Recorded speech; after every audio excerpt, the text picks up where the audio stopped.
Jemar Tisby's The Color of Compromise is a tough book to review because in some ways I really appreciate the book. I learned valuable stories in history I did not know before, and I love to read history.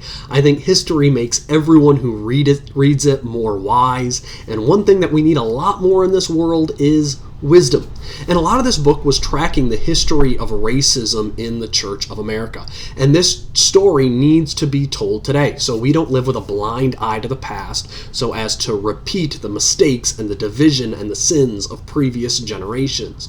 And we will repeat those sins if we do not read them and learn from them. And every story that he had told, every account he unearthed in this book is worth being read and known and studied. We need to know our history, both the good and the bad.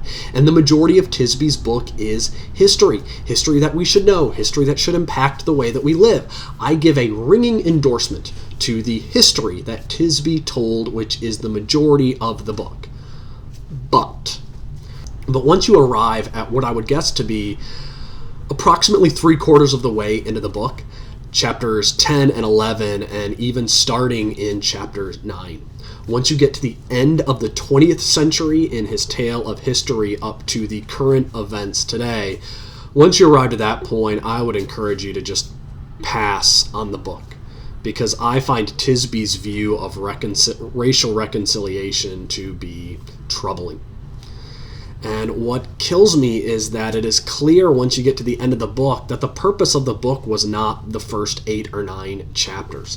He did not write The Color of Compromise to talk about the past struggles of the church and racism, and then how we can avoid falling back into those same struggles today.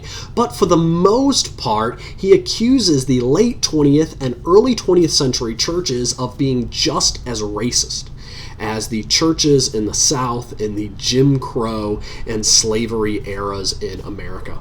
And his key phrase where he brings this out is, "Racism never goes away, it adapts." And this view of racism and the unseen motives of others' hearts allows Tisby to point to churches today. Churches where, if you think about it, the worst sin imaginable in the vast majority of American churches would be an overt racist act. If I were to tell a black man who was coming to sit down in my pew next to me at church, "You can't sit here because I only want white people in this pew," or if you were to refuse to pass the communion plate to the woman who was sitting next to you because she was black, those would be the most vile sins in churches in America today. But by saying racism never goes away, it adapts, Tisby allows himself to paint the 21st century church with the same accusations of racism as the 19th century church, which I find to be both divisive and insane.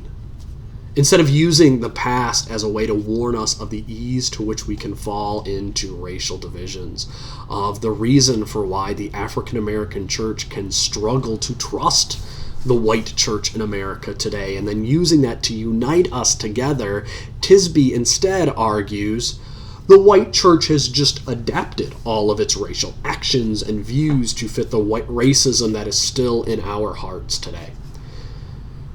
So saying that, I would encourage anyone to read the first 9 chapters of this book. But I'd also encourage you to stop there. Because if you're looking for a book that would help to bring reconciliation, peace, forgiveness, and grace to the American church today, you're not going to find it in The Color of Compromise. Instead, the sins of past generations are used as weapons to attack the people in the church today. And I really wanted to recommend this book. I really wanted to love it. I went into it hoping for it to be great, to learn valuable lessons. I was really tracking with Tisby for those first 9 chapters, being like, yeah, this is important information that I need to know. But then he just lost me with his view on racism today, where he talked about how racism never goes away, it only adapts.